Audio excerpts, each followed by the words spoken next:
जगत का स्वामी जिसका चिंतन सब करते हैं वो भी नेत्र बंद करके क्या कर रहा है। पितामह भीष्म कहते हैं कि आप ऐसा मत समझिएगा कि मैं केवल आपके ये युद्ध करने वाले स्वरूप को समझता हूँ, और भगवान का भी चरित्र भक्त के बिना अधूरा है। मेरे भक्त मेरा चिंतन करते हैं। जिस समय उन संतों का चिंतन अपने प्रभु से जुड़ता है, उसी समय प्रभु भी एकाग्रचित होकर अपने भक्तों का चिंतन करना प्रारंभ कर देते हैं। देखिए, प्रातः कालीन ब्रह्म मुहूर्त में जब अर्जुन जी भगवान के शिविर में, युधिष्ठिर जी भगवान के शिविर में जाते हैं, तो देखकर चौंक जाते हैं कि भगवान नेत्र बंद करके ध्यान कर रहे हैं। भाई ये कैसी लीला है। जगत का स्वामी जिसका चिंतन सब करते हैं वो भी नेत्र बंद करके क्या कर रहा है। तो बैठ जाते हैं। 1 घंटे बाद जब भगवान के नेत्र खुले तो पूछा युधिष्ठिर जी ने कि प्रभु आप किसका चिंतन कर रहे थे।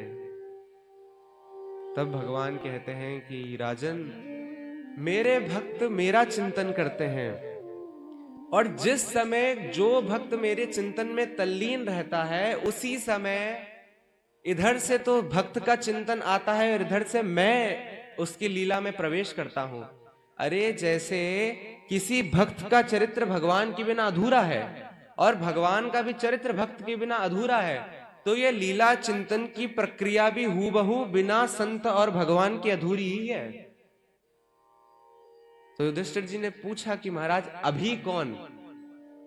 बोले उस शत्रुओं के शिविर में बैठे हुए सबसे बड़े पितामह भीष्म, जो यूं तो युद्ध में मुझ पर ही बाण संधान करते हैं, अर्जुन से पहले लक्ष्य तो वो मुझे बनाते हैं, क्योंकि भाई सारथी पहले शिथिल पड़े तब रथी को मारा जाए। लेकिन जैसे ये ब्रह्म मुहूर्त का समय होता है तो सबसे पहले मेरे चिंतन में आते हैं। उस चिंतन में आके मेरे पूरे स्वरूप को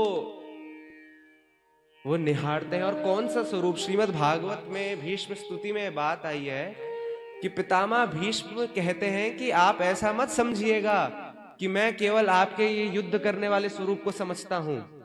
मैं आपके उस ललित त्रिभंगी छटा को भी ठीक ठीक पहचानता हूं, जो छटा आपने ब्रज वृंदावन में फैलाई थी।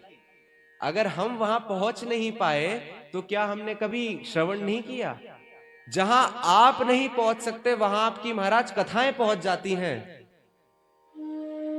वहां आपका नाम पहुंच जाता है, और आपके नाम से आपके स्वरूप का वर्णन होता है। नाम तो यही ना, नाम का गान करने से स्वरूप सामने आता है।